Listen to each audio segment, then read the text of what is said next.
Hello guys, so good afternoon. It's a Sunday today and I just want to give a discussion on the different laboratory test on coagulation and fibrinolysis. Of course, class, marami pa sa notes nyo, but I just want to highlight a few. Yan, yung mga mahalaga. However, sa exam natin is kasama lahat syempre, pero here I just want to highlight the things that are important. So I was scanning my review notes that I compiled when I was studying for the board exam. At saka so ito yung mga naka-highlight. So let me just share you um, a little bit on this topic today. Yan. So, syempre, mas kompleto sa lecture. But today, we're going to discuss on intrinsic and common pathway tests, your APTT test, extrinsic common pathway, your PT test, fibrinogen test, and fibrinolysis test, and mixing studies class. So, the main topic today is mixing studies. So just a little review lang, class, kasi hindi ko na-discuss sa prelims natin. So we have this test which is clot retraction. Class, clot retraction, the retraction of clot happens if there is normal number of platelets and functioning platelets. Kung okay yung activity ng platelets natin, they could adhere, they could aggregate, they could secrete materials. We have calcium, ATP, fibrinogen, and specifically class thrombostatin. Yan, thrombostatin. So this is a protein that allows the clot to contract. Yan, para mag-shrink yung clot, class kailangan ng thrombostatin. Yan. So class, for the clot retraction time, class, so clot retraction is a very important aspect when it comes to clotting. Yan. It should start within 30 minutes up to 24 hours. Yan. So class, if there is poor clot retraction, there could be less platelets available. So hindi siya directly correlated sa platelet number, pero pwede. Sabi niya, platelet count less than 100,000 per microliter. So if you want to measure your platelet, of course, you could use automated or yung mga Rees and Ecker Tongkantin method natin or yung phase contrast microscopy. So this is just a indirect test in measuring your platelet. There is hypofibrinogenemia, decreased number of fibrinogen. So class, your fibrinogen normally it's about 200 to 400 milligrams per DL. Actually, ito ang pinakamaraming coagulation factor 1. So kung if it's less than 200 milligrams per DL, yun, hypofibrinogenemia and paraproteinemia, decrease in protein, specifically your thrombostatin and also your fibrinogen. Your fibrinogen is considered as a protein. So class, for clot retraction time, so we have two. We have qualitative clot retraction time and quantitative. Meron tayong dalawa. So for qualitative, we have Herzbeck or castor oil method. So kung sa clot retraction class, narinig nyo na yung castor oil. So that's Herzbeck. Wherein we get a tube, tapos we're going to place castor oil in that tube and add 1 drop of blood. Yan. And we will observe if there is dimpling on the serum. So there's changes on the serum. So the reference range is 15 to 45 minutes. So if it's more than 45 minutes, so the patient is prone to bleeding. If less than 15 minutes, yan, the patient is prone to thrombotic tendency or excessive clotting. So for quantitative clot retraction time, we have Stefanini method. So we observe if the clot is complete, partial, or poor retractility. Wala akong makitang image for Stefanini method. And we have McFarlane method. Actually, I performed this. Gumawa ako class ng video demonstration. Hindi ko pa na-edit. Just basta. Yun. I'll try kung malabas ko tong video na to.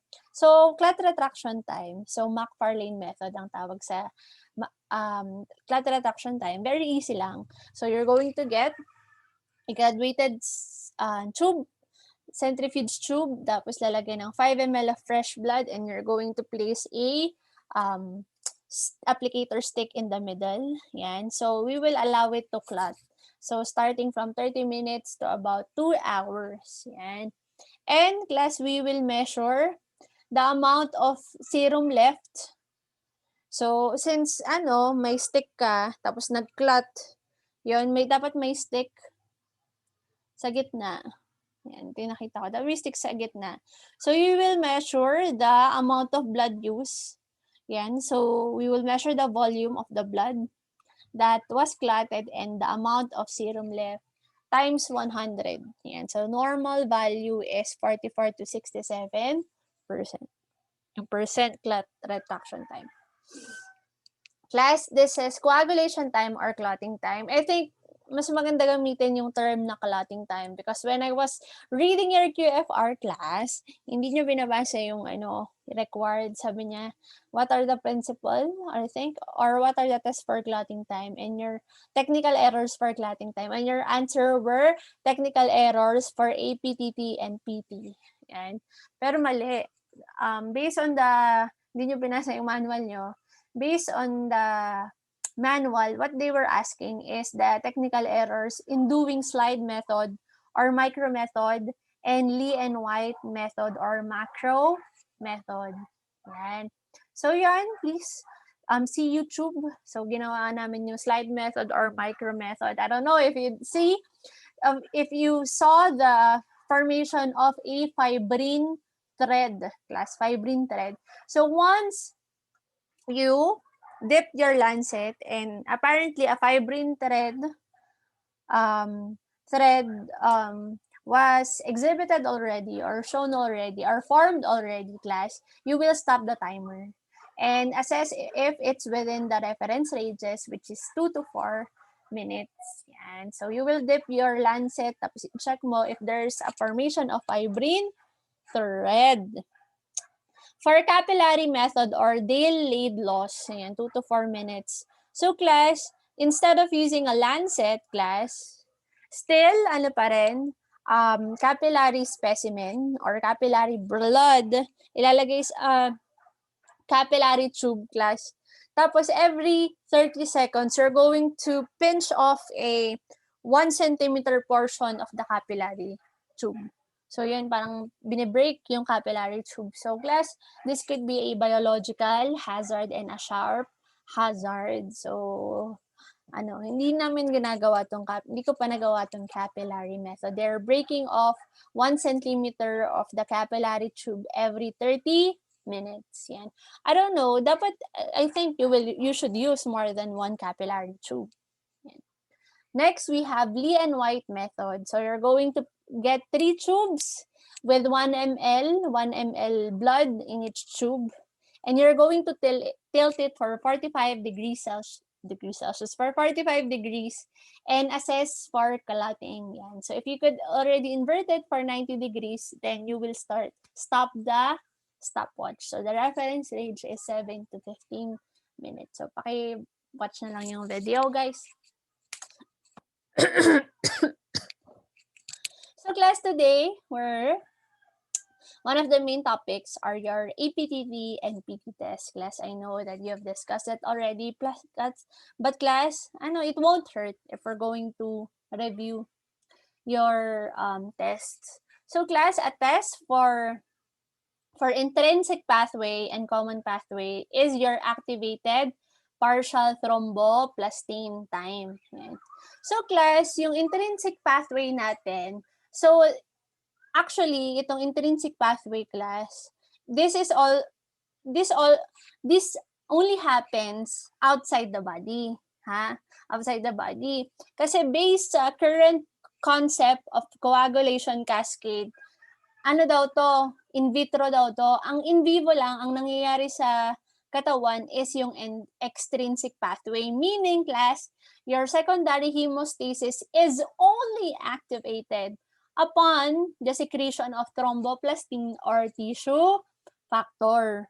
Okay? So class, just a reminder. Sa in vitro lang nangyayari itong intrinsic pathway. Yan. So your intrinsic pathway would happen, you need an activator. And an activator is a negatively charged surface. Yan. So para makatest tayo ng APTT, kailangan natin ng activator ng intrinsic pathway. So example, kailangan natin ng ellagic acid, kaolin, ganun, mga negatively charged surfaces para makatest tayo ng APTT. So activators are very important reagents in your APTT. So it tests intrinsic and common pathway. So just a reminder, class, na ang 12, yan, PK, HK, yung high molecular weight kininogen, yung mga kininogen natin. Class, this 12, kaya nalaman nila na na hindi nangyayari sa katawan ang intrinsic pathway kasi kahit may deficiency ka ng factor 12, wala kang bleeding tendency. Yan, wala kang symptoms. Kaya sabi nila, feeling nila, parang hindi ata masyadong mahalaga sa coagulation cascade ang 12, sabi nila.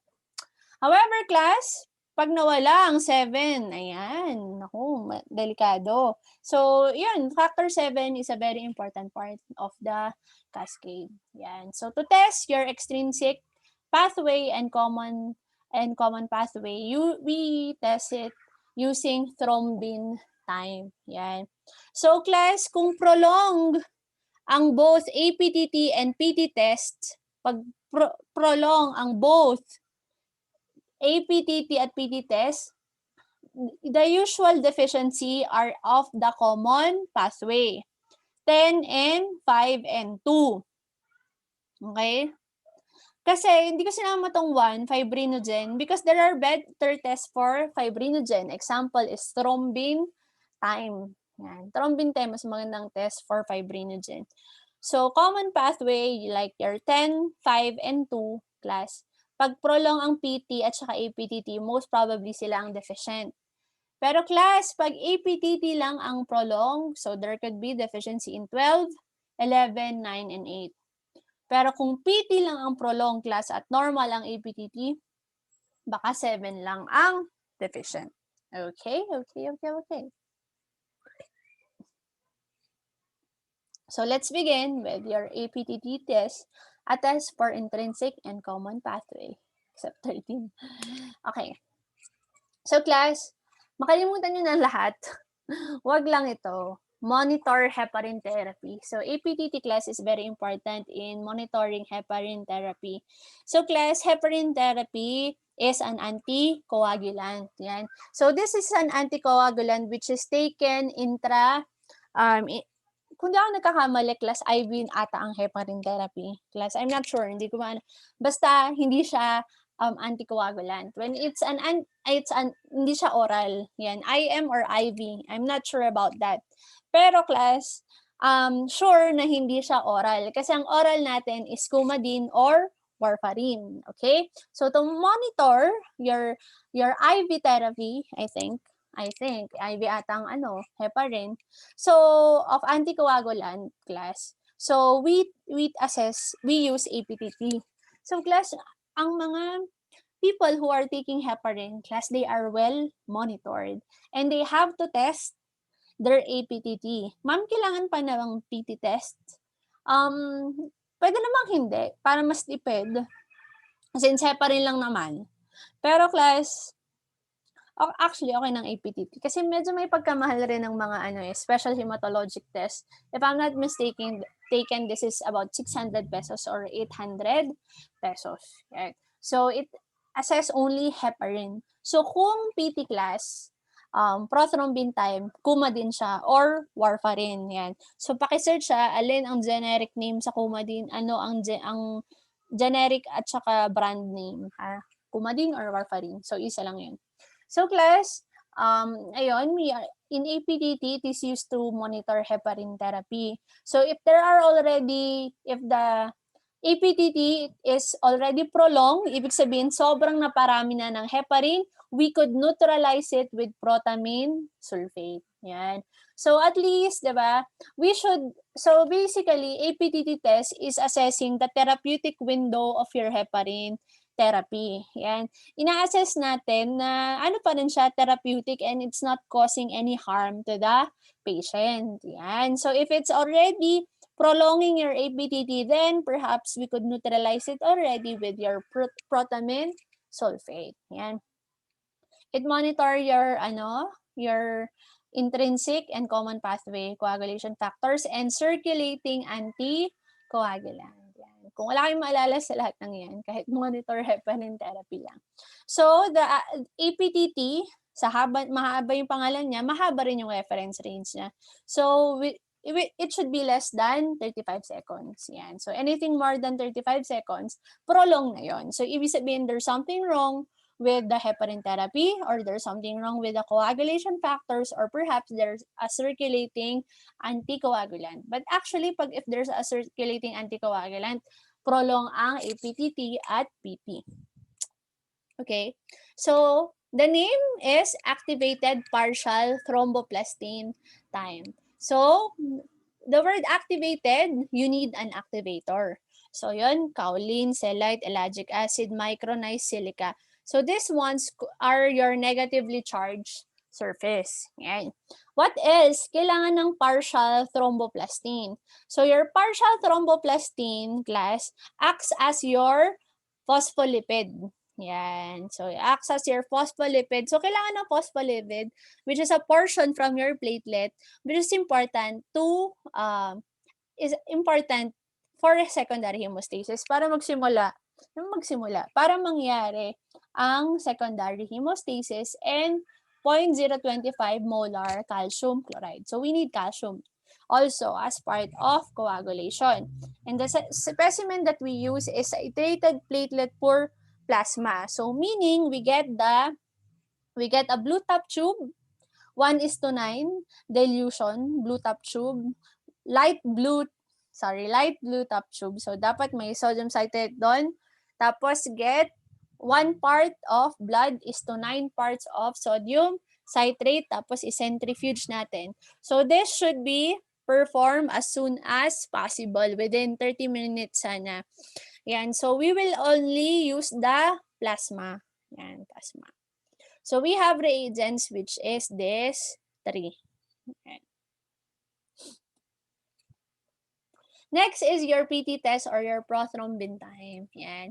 So your prothrombin time, other than measuring your coagulation factors from your extrinsic pathway and your common pathway class, it's very important for monitoring Coumadin or warfarin therapy. So Coumadin or warfarin are oral anticoagulant. So pag sinabing oral anticoagulant, dapat warfarin at Coumadin lang ang nasa isip nyo. So these are anticoagulants because they are vitamin K antagonist. So pinipigilan nila ang mga vitamin K dependent or prothrombin group factors. Ano ba yung mga prothrombin group? 2, 7, 9, and 10, 2, 7, 9, and 10. So they are anticoagulant because they inhibit the action of prothrombin group 2, 7, 9, and 10. So class, minemeasure na naman natin ang yung therapeutic window ng Coumadin and warfarin. So class, ang hirap ng estado ng isang tao who are taking anticoagulants. Yan. So the reference range of PT is 10 to 12 seconds. Yan. So as much as possible, dapat hindi mag-prolong yung PT natin. And what else? We use the standardized method of INR, International Normalized Ratio. So para madaling makakompare yung mga doctors ng results ng PT, we could use INR. Mamaya punta tayo doon. So class, actually sa prothrombin time, combined na yung reagent. Actually, isa lang yung dinadrop natin. So, it's a mixture of complete thromboplastin plus 0.025 molar calcium chloride. Yan. So, nakamix na yung dalawang yan sa isang reagent. And same thing, citrated platelet poor plasma. So, light blue tube. So, after collection, we immediately centrifuge it and we centrifuge it and get the plasma. So class, the therapeutic range of your Coumadin should be 2 to 3 INR lang. Yan. So more than 3, meaning you need to neutralize your Coumadin already. Yan. So it's a vitamin K antagonist. It's neutralized by vitamin K. So class, ang mga nagtitake ng Coumadin, dapat hindi sila masyadong kumakain ng pagkain rich in vitamin K, like green leafy vegetables. Ganun. So, ano pala, yun nga, prone ka na nga sa bleeding kasi nga uminom ka ng anticoagulant. Tapos, ano ka pa, deficient ka pa sa vitamins. Kasi nga, green leafy vegetable, rich in vitamin K, it will neutralize your Coumadin. So, dapat hindi masyadong kumakain ng green leafy vegetables. Mahirap, no? So, class, yun, international normalized ratio is a standard way of reporting your PT. So that even though that the medtechs are using different reagents, different instruments, class, if you will compute the INR, the doctor could easily understand if the patient is still within therapeutic range. So kunyari, pag nakita niya yung 2 na result na INR, 2-3, okay pa siya. Pero class, if less than 2, yan, prone na yung pasyente sa thromboembolic states, and more than 3 is prone na sa bleeding yung pasyente. Yan. So, pwede na siya mag-take ng mga vitamin K pag more than 3 na. Ayan. Okay. So, class, other test for your common pathway and extrinsic pathway. Maganda to, Stuyven time and Russell's Viper venom. Yan, Russell's Viper venom. So class, factor 7 and factor 10. So class, if prolong ang prothrombin time, pwedeng ang cause dahil sa factor 7 deficiency or factor 10 deficiency. So class, as a way for doctors to really point out kung ano ba ang prolong, kung ano bang namawala, factor 7 or factor 10, the doctor can use Stuyven time. Yan, the doctor could use Stuyven time test. Yan. So if you did prothrombin time and Stuyven time back to back, class.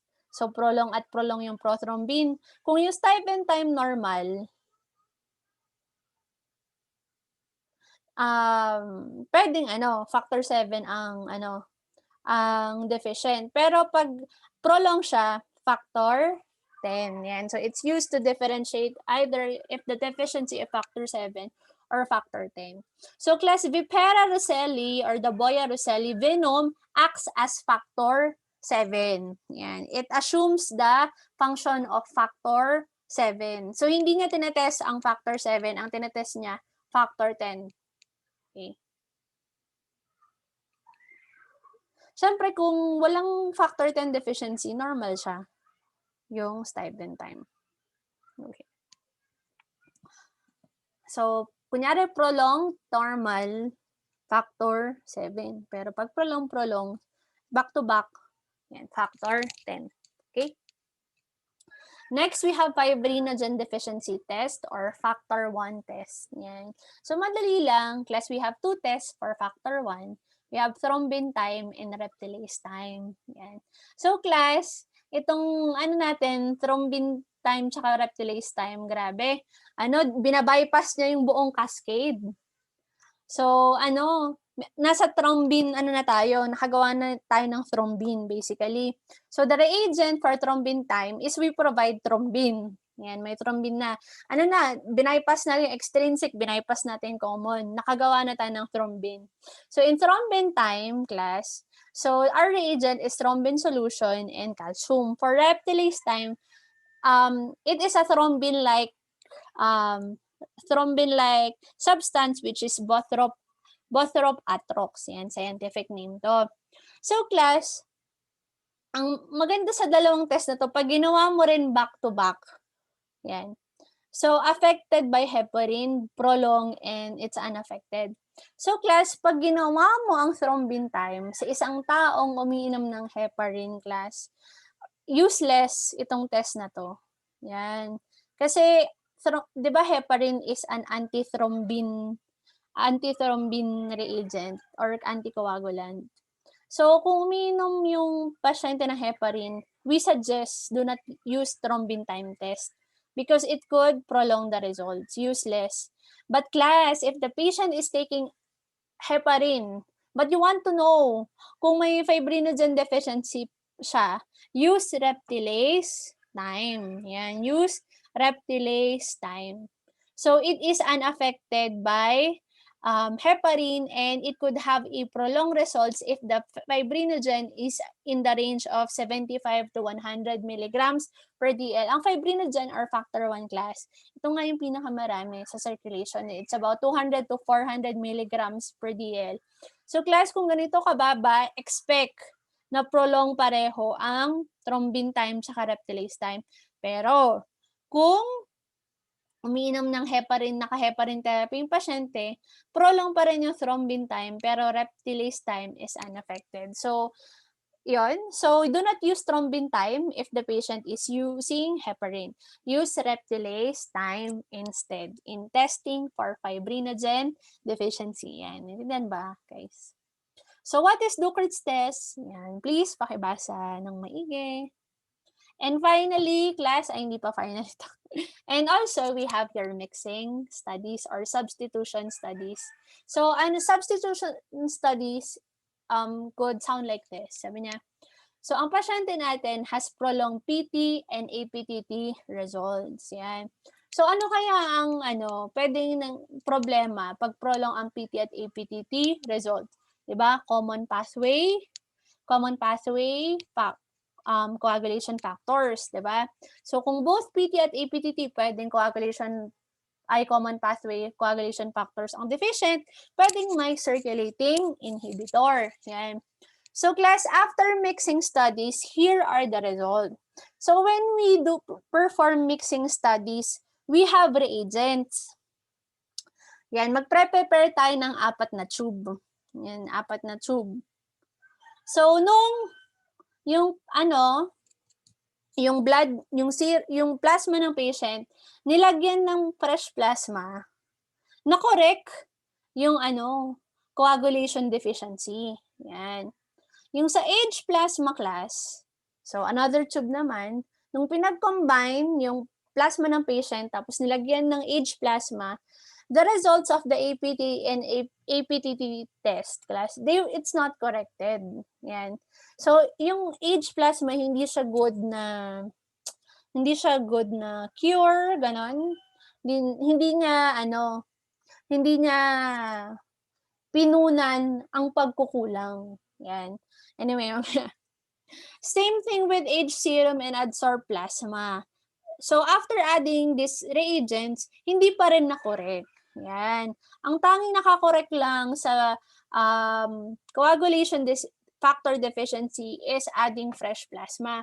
What is the factor deficiency? So, yan yung sasagutan natin mamaya.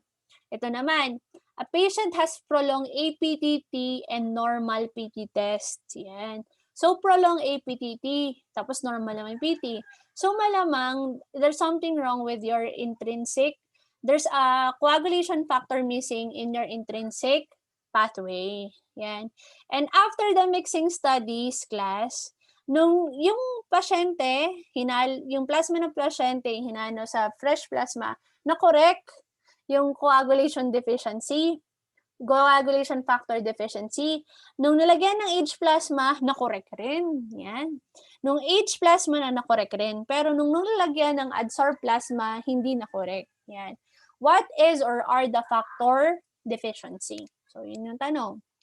So, how do we do mixing or substitution test? It is used to identify a specific factor deficiency by mixing correcting reagents. So, class, itong mga fresh plasma, age serum class, these are correction reagents. Yan. And we mix it with the patient sample in hopes to see which is the factor which is deficient. Yan. Nagigets ba? Class. So, class, para alam nyo yung mechanics, dapat memorize nyo yung table na to. Yan. So, class, sa sa fresh plasma natin, all are present except factor 1 to 13, except factor 3 and 4. Wala. So, class fresh plasma is a correcting reagent. Kaya madalas nako-correct ang coagulation factor deficiency pag nilagyan ng fresh plasma kasi halos lahat ng coagulation factors is present. Naintindihan? Except tissue factor and calcium. Yan. So, yung tissue factor naman natin is, it's in the body. Usually, wala namang tissue factor deficiency. And calcium, pwede ka naman uminom ng exogenous calcium or from the bones. Yan. So, class, madalas, pag may coagulation factor deficiency, tapos binigyan mo ng fresh plasma, usually naman naku-cure because almost all of the factors are present. 1, 2, 5, 7, 8, 9, 10, 11, 12, and 13. Yan. So, class, for age plasma, all are present except the labile factors, which are factor 5 and factor 8. So, class, we have this plasma, right? However, it was age. Yan. So, aging, class, could destroy your labile factors, which is 5 and 8. So, class, do not expect factor 5 and factor 8 in your aged plasma. Okay? So, for your age serum, class, so remember, class, ang serum is wala ng fibrinogen group yan. Diba? Because it was already used up in the process of clotting. Yan. In the process of clotting, wala na yung fibrinogen group. So, 1, 5, 8, 13. And class, since its age, wala na rin yung thrombin. Yan. So, class, ang natira na lang sa factors present in the age serum is 7, 9, 10, 11, and 12. Yan. So, class, kunyari, balikan natin ang unti itong age plasma. Hinalo mo yung pasyente, hinalo mo yung dugo niya sa age plasma. Tapos, corrected, kunyari, corrected yung result. So, ibig sabihin, lahat ng andito sa factors present ng age plasma is, merong isa dito sa, sa factors ng age plasma na nakakapagtama dun sa lacking na factor deficiency. Pero class, kung ang age plasma, ang result ng age plasma, so the patient plasma, nilagyan mo ng age plasma, ang result not corrected. Ibig sabihin, either the factor deficiency is either 5 or 8 kasi hindi siya na-correct ng age plasma eh. When it's not corrected, meaning the factor is absent. Gets ba? Isa pa. Kunyari, age serum, hinalo mo sa patient plasma. Tapos not corrected. It was not corrected. Hence, class, perhaps the missing factors are in the factors absent. Hindi na correct eh. So, wala. Yan. So, class, medyo kailangan ng focus dito, ha? Ito, finally, we have this adsorbed plasma. So, class, we could absorb the plasma using barium sulfate. At class, ang mga na-absorb ng barium sulfate is the prothrombin group, 2, 7, 9, 10. So, if we have an adsorbed plasma, prothrombin group is absent. Yan. Prothrombin group is absent. Therefore, guys, if we mix the patient sample to the adsorbed plasma and it was not corrected, the most probable suspect factors are 2, 7, 9, and 10. Alam ko hindi pa masyadong gets, pero try natin. Yeah. So, a patient has prolonged PT and APTT test. Yan. So, ibig sabihin, class, what is the most probable factor which are missing? Which are your common factors? Yan. So, either 10, 5, 2, or 1. Yan. 10, 5, 2, or 1. So, ito yung mga suspect natin na deficient. Kasi nga prolong yung PT at APTT. So, either 10, 5, 2, and 1. Okay? So, after mixing studies, here are the result. Nung fresh plasma corrected, malamang kasi present lahat ng mga factors doon. Nung nilagyan ng age plasma class, it was not corrected. Yan. It was not corrected. So, because your age plasma do not have 5 and 8. Yan. It was not corrected because it does not have 5 and 8. So as a guide class, isulat nyo sa tabi, ano ba yung not corrected eh? Ano ba yung wala? Yan. Pag not corrected, ilagay nyo yung wala. So 5 and 8. Okay. Next, age serum. Age serum. It was not corrected as well. But hindi gumana yung ano ko? Tuloy, alam na pala yung sagot. Ayan, dito sa kabila wala. Sa age serum class, it was not corrected as well.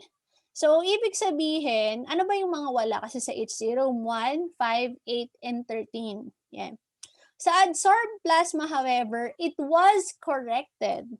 So, hence, class, lahat ng meron sa adsorbed plasma, yan, could be the suspect factor. So, 1, 5, 8, 13. Gumaling daw eh. I mean, umayos daw eh. So, ibig sabihin, kung anong meron sa adsorbed plasma, yun ang nagpa-correct sa deficiency. So, 1, 5, 8, 1, 5, 8, 11, 12, 13. Okay, na-gets? So, yung pag not corrected, ilagay nyo yung missing factor. Not corrected, ilagay nyo yung missing or absent na factor sa tabi. Pag corrected, ilagay nyo yung lahat ng mga present. Yan. Tapos class, match tayo. Yan. So, dapat dito sa tatlong pinagsulapat na natin, ano yung mga nag-match sa tatlo? So, factor 8. Yan. So, make a circle. In-circle nyo. At factor 5. Yan. Factor 8 and factor 5. So, class, a patient has prolonged PT and APT test. So, class, ang suspected coagulation factor lang natin is factor that is coming from the common pathway. So, alin nang ba ang galing common pathway? So, factor 5 ba or factor 8? Yan. So, di ba, it's factor 5 because factor 8 is anong fibrinogen group. Intrinsic pathway. Yan, intrinsic pathway po ang factor 8. Yan. So, class, hindi natin hinahanap ang intrinsic pathway, common pathway lang. So, yun, class. So, it's factor 5. So, factor 5 or Oren's disease or para hemophilia. So, factor 5 ang deficient. So, class, so dapat dito pa lang, tama na yung pagka-identify nyo, ha? Prolonged PT and APTT. So, dapat, ang nasa isip nyo is factors in the common pathway lang, ha? So, please, huwag malito. So, kasi, ang tanong ko, what is or are? So, papagalito lang, pero class, ang best answer is 5 because it's the common pathway. Yan. Ma'am, hindi ba 8 rin? Kasi prolong rin naman yung APTT. Pero class, prolong yung PT eh. So, ibig sabihin, pati ba, factor 7, di ba? Hindi. So, common pathway lang ang pinopoint out nito. So, it's factor 5. Orange disease or para hemophilia. Ito, yan. Walang sagot. So, class, a patient has prolonged APTT and normal PT test. So, prolonged APTT. So, our suspected coagulation factors are your factor 12, factor 11, 9, and 8. Yan. Okay? So, after mixing studies, na-correct ng fresh plasma. Okay? So, age plasma class, it was corrected. So, meaning, lahat ng present sa age plasma, nilagay ko. Yan, sulat nyo. Next, age serum, na-correct rin. So, nilagay ko rin lahat ng present sa age serum. Yon, nilagay ko rin. Next, adsorbed plasma, it was not corrected. It was not corrected. Hence, ang sinulat ko sa tabi is mga factors na absent sa adsorbed plasma. Hindi siya na-correct eh. So, ibig sabihin, yung yung suspected deficiency natin is wala sa adsorbed plasma. Factors which are absent. Yan.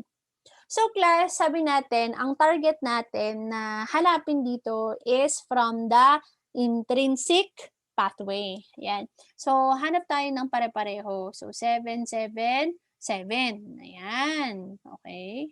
Wala na bang iba? 9. 9, 9, 9. Yan. So, pwede nyo nang bilugan. 10, 10, 10. Yan. So, ano ba ang nasa extrinsic pathway? 7 ba? Nasa intrinsic pathway ba siya? 9 ba? Or 10 ba? Yan. So, 7, 9, or 10. Kasi present sa tatlo eh. So, the best answer class, anong nahanap sa intrinsic pathway? It is, yan, factor 9. Yan, factor 9, which is hemophilia B. Yan. Hindi factor 10 kasi common pathway siya. Eh, normal naman yung PT natin. So, yan, i-match nyo, 7, 7, 7. Eh, extrinsic pathway naman to, 9, 9, 9. O, 10, 10, 10. So, anong best answer, class? Factor 9 because it's in the intrinsic pathway. Hence, the patient could have hemophilia B or Christmas disease. Okay? Next, class. A patient has prolonged APT and PT test. Yan. So, pwedeng sakit ng common pathway. Pero class, after the mixing studies, sabi, nung nianad ng fresh plasma, not corrected. So this, ano na, class, hindi na correct. Eh, di ba lahat ng coagulation factors available sa fresh plasma? So most probably, we have a circulating inhibitor. Yan, baka may, systemic lupus anticoagulant. Okay, yan. And class, please, practice. Yan. So, ito hindi ko sinabi kung prolonged or normal. So, based on the reference range, ano bang APTT? Normal value or prolonged? PT, 21 seconds. According to after the mixing study, na-correct daw. After addition of fresh plasma, age plasma, and serum. Pero nung adsorb plasma na not corrected. So, your homework class, practice, what is or are the factor deficiency? And so, please, paki-screenshot. Sagutan nyo yan, ha?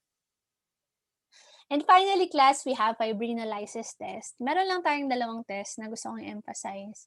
So, class, fibrinolysis is very important so that the clot will be dissolved because non-dissolution of clots can lead to embolism. Yan. So, class, once plasmin acts on fibrinogen, ang product class is fibrinogen degradation products. Yan.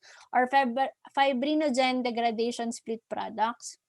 Pero pag class ang plasmin, binreakdown niya ang fibrin, yung stable fibrin clot natin, ang product, hindi lang fibrinogen degradation products, but also your D-dimer.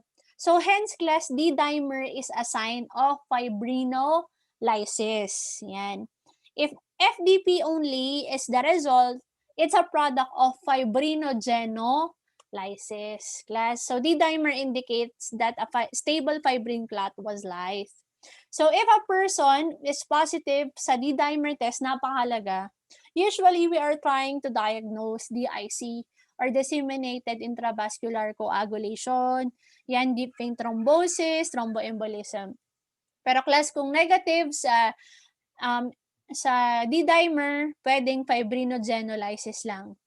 Negative sa D-dimer, pero positive sa FDP. So, ano yan? DIC yan. Pero kung FDP lang siya positive, most probably, tapos negative sa D-dimer, fibrinogenolysis lang yan. And finally, class, we have euglobin clot lysis time. So basically, we are measuring here how fast the clot lies by your euglobin fraction. So class, if you have your plasma, tapos nag-add ka ng 1% acetic acid, the one that will precipitate at the bottom of the tube are your euglobin fraction. It consists of your plasminogen, your activators, plasminogen activators, and fibrinogen. So class, so may plasma ka, nalagyan mo ng 1% acetic acid, yung fraction na namuo sa precipitate, we call it a euglobin fraction. It contains of plasminogen activators plasminogen activators and fibrinogen. So class, the fraction is then redissolved and clotted with thrombin. So class, ihahalo natin itong uglobin fraction sa isang clot. Itong. So class, we expect na ang plasminogen, it will convert into plasmin. So plasmin is a, what's the word? Ano yan? It's our main actor for fibrinolysis. Ang plasminogen, it's very active in lysing clot. Hindi ko maano yung term. Yan. It is very crucial in lysing our clot. Yan. So kung meron ng plasmin at nilyse na yung clot natin within 2 to 4 hours, then you have normal fibrinolytic activity. However, class, pag yung plasmin, sobrang bilis nung clot lysis time, ibig sabihin, there's an abnormal. Sobrang bilis na lyse yung clot class. Masyadong active yung fibrinolytic activity ng plasmin natin. So, if your lysis time, so nung hinalo mo yung uglobin fraction, tapos may clot, dapat ang expected lysis ng clot is within 2 to 4 hours. Pero kung na-lyse niya na yung clot within 1 hour, pwedeng abnormal, masyadong excess yung activity ng fibrinolysis. Yan. So class, I hope you've learned something today. Nice seeing you. Bye-bye.